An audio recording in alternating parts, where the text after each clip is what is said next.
ትክክለኛዋ እጹብ ድንቅ ልጅ ተጠቁመናል። ማብላት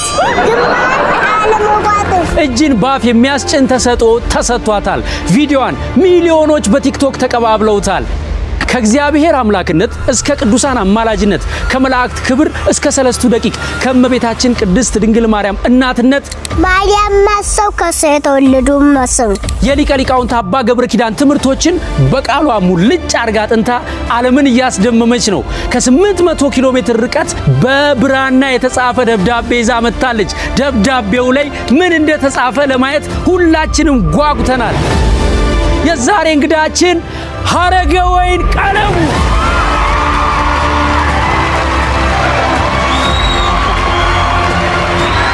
አመሰግናለሁ። መጨረሻ ላይ እንከፍተዋለን። ሀረግዬ እንዴት ነሽ? ደህና ነኝ። አዲስ አበባ ካሁን በፊት መተሽ ታውቂያለሽ? ገና ዛሬ ነው ያየሁት። የአዲስ አበባ ደስ የሚለው ነገር ምን እንደሆነ ልንገርህ። የመኪና ድምጽ ነው እንጂ የተኩስ ድምጽ የለም። ከጸሎት እንጀምር። የእግዚአብሔር ፍቃድ ከኛ ጋር እንዲሆን ማለት ነው አይደል? አቡነ ዘበሰማያት ይትቀደስ ስምከ ትምጻእ መንግሥትከ ወይኩን ፈቃድከ አሐዱ ጸልዩ ለነ እምለታ በፍቅር ወልድከ ኢየሱስ ክርስቶስ ከመ ይስረይ ለነ ኃጣውኢነ። ምን ወር ላይ የተወለድሽው? ግንቦት 1። እንዴ በእመቤታችን የልደት ቀን? አዎ። ረበስማ ታድለሽ። ድንግል ማርያም ስታስቢ አሁን ማንን ነው የምታስቢው? ማርያም ማሰብ ከሱ የተወለዱ ማሰብ ነው። ከሱ የተወለዱ ማሰብ የላከውን አባቱን ማሰብ ነው።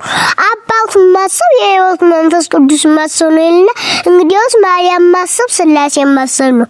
ማርያም መርሳት ሥላሴ መርሳት ነው። ያከበራትም ማለት ነው።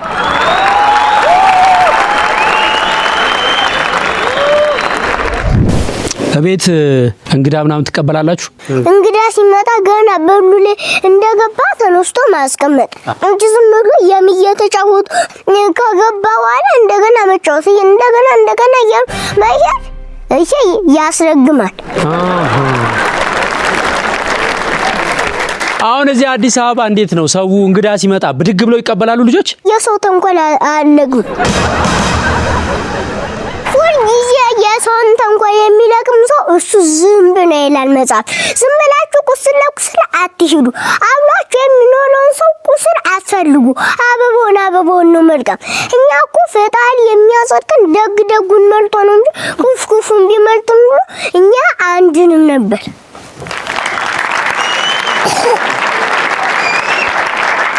እድሜሽ አንቺ ዝም ብዬ ሳስበው 4 አይመስለኝም።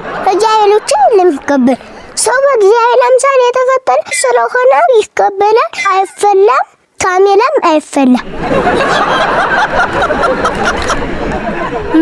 የሚያዳምጠው ራሱ ሰው ስለሆነ ቴሌቪዥን ውስጥ አይፈራም።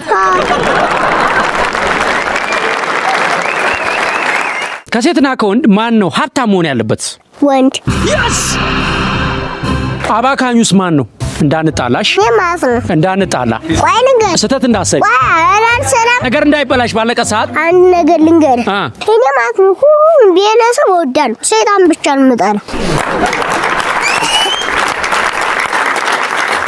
ምንም አንቺ የምጠይቀው ጥያቄ አጣ። ቤታችሁ ያለው ኦሬዲ ቡሬ ነው አይደለ? አዎ። ቤቴ ግን ይናፍቀኛል። ምኑ ይናፍቅሻል? በተለይ እናቶች ይናፍቁሻል። እዋጋለሁ ብለው ልጃቸው ሲሞቱባቸው። ወይ ወንድም ትምህርት ቤት ሄዶ ተኩስ ተነሳ። ከዛ በኋላ እናቴ እያለ እናቴ ደግሞ እያንቧቸች ልጄ እያለች አለቀሰች። እኔም አብሊያት እያንቧቸው አለቀስኩ። እሺ ያቺ እርጉዝ ሴት መሰለት ምትባላለች። እሷ ደግሞ ተንጋላ ተኛች። ከዛም በኋላ እግዚአብሔር ዝናቡን አመጣን፣ ጦርነቱን በለደ። እግዚአብሔር ይመስገን። እኮ ቢሞት ማለት ነው የሚደግፈን ሰው እናጣለን። ትክክል።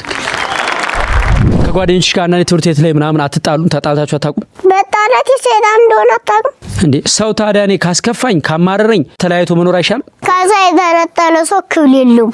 ሰው የሚጠላ ሰው በእግዚአብሔርም በሰውም ፊት የተጠላ ነው። ፍጥረቱን ሁሉ ይጠሉታል። እና ብቻው መኖር የለበትም።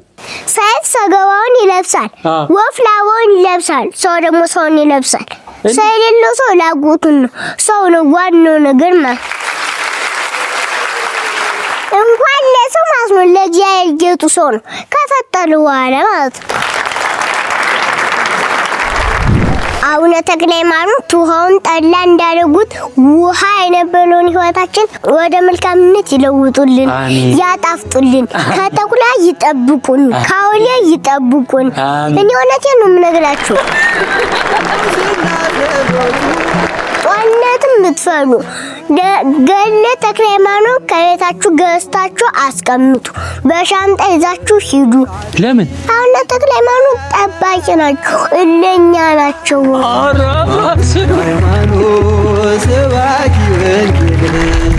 ስለ ዓለም ሁኔታ ስትሰሚ በጣም ደስ የሚልሽ ነገር ምንድነው? ኢትዮጵያ እንዴት ሰላም ሆነች፣ አዲስ አበባ እንዴት ሰላም ሆነች፣ ባህር ዳር እንዴት ሰላም ሆነች ሲለኝ እኔ ላው ሰላም እንደሆንኩ ነው የሚሰማኝ። እሺ በጣም የሚያሳስብሽ ነገርስ ምንድነው? የወላጆችና የእግዚአብሔር ነገር። እንዴት? እግዚአብሔር ለኛ ብሎ እንደሞተ ወላጆችም እናቴም ለኔ ብላ ስንት ዋጋ እንደከፈለች። ሴት ልጅ በአግባቡ መያዝ አለባት ብለሽ ታስቢያለሽ?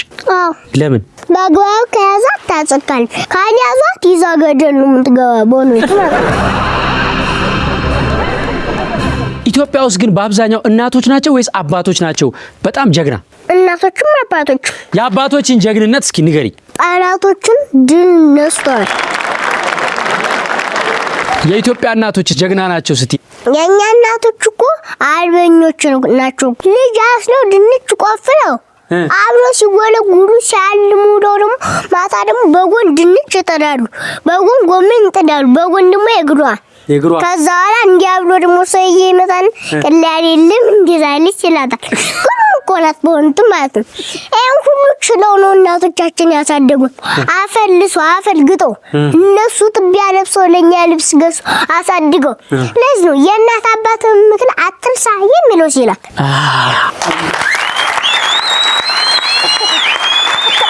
ምን ላይ ያጠናሽው? ይሄን በርዕሰ አድባራት ወገዳማ ቅዱስ ታና ቂርቆስ ያላቱ ጎያተ መጻሕፍት ምስክል መምህር ቆሞስ አባ ገብረ ኪዳን ግድማ።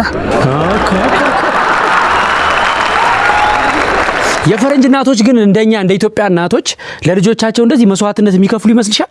ይመስለኛል። በምን አወቅሽ? ይመስለኛል ግን ይናገሩት አይገባኝም። ሰው የተለያየ ችግር ውስጥ ቢገባ ምን ማሰብ ነው ያለበት?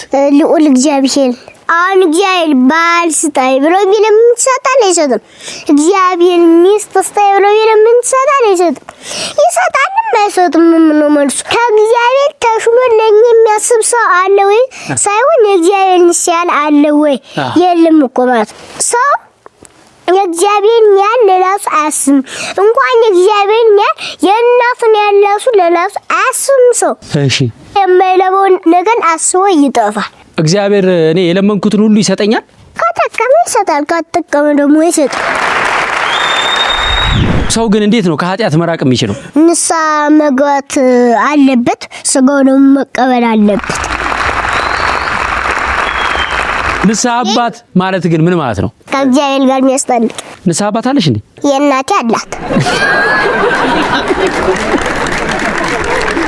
እናቴ የምትመክረኝ ሕፃን ልጅ ንስሐ አይገባም፣ እግዚአብሔር እነሱ ሕፃን ስለሆኑ ይመራቸዋል ነው የምትል። አሁን ንስሐ መግባት ያለበት ሰው በቃ ከባድ ኃጢአት ሲሰራ ነው። ከባድ ከሆነም ቀላል ከሆነም ይገባል። አሁን ቀላል ኃጢአት ከሆነች ምን ኃጢአት ከማብዛታችን የተነሳ ኃጢአቱን እየመላለጥ ነው ብቻ ማክበድ እንጀምራለን። ዋናው ይሄ ነው እንጂ ቀላል ዋናው ይሄ ነው እንላለን ማለት ነው። መጠየቅ ራሱ እየፈራው ነው። ቀጥታ ከላይ ነው የምታገናኘው ጉዳዩን። አባቴ ኦሬዲ አሁን ራሱ አስጠቁራኛለች ንስሐ ስላልገባው። አሁን ንስሐ አባት ያለው ሰውና ንስሐ አባት የሌለው ሰው ልዩነቱ ምንድነው? ንስሐ አባት የሌለው ሰው ከእግዚአብሔር ጋር ተጣልቶ በቃ ኃጢአት እየሰራ የሰይጣን ልጅ ይሆናል ማለት ነው። ያለው ሰው ደግሞ ከእግዚአብሔር ጋር እየተጣለቀ ሂዶ መንግስተ ሰማያትን ይወርሳል። በቀኙ ይቆማል። በህይወትሽ በጣም ያዝናናሽ ቀን መቼ ነው? እስቲ ቀለል ያለ ጥያቄ እንጠያየቅ። ቤተክርስቲያን የሚሄዱበት ቀን አይደለ? ሌላስ ፊልም ምናምን የሚያዝናናሽ ነገር የለም? አረ ፊልም አልፈልግም። እሺን ከረቢያው ሙዚቃ ምናምን ዘፈን ክሊፕ እስክስታ ምን አልፈልግም። አይስክሬም ምናምን እኔ መንፈሳዊ ነገር ብቻ ነው ፈልግ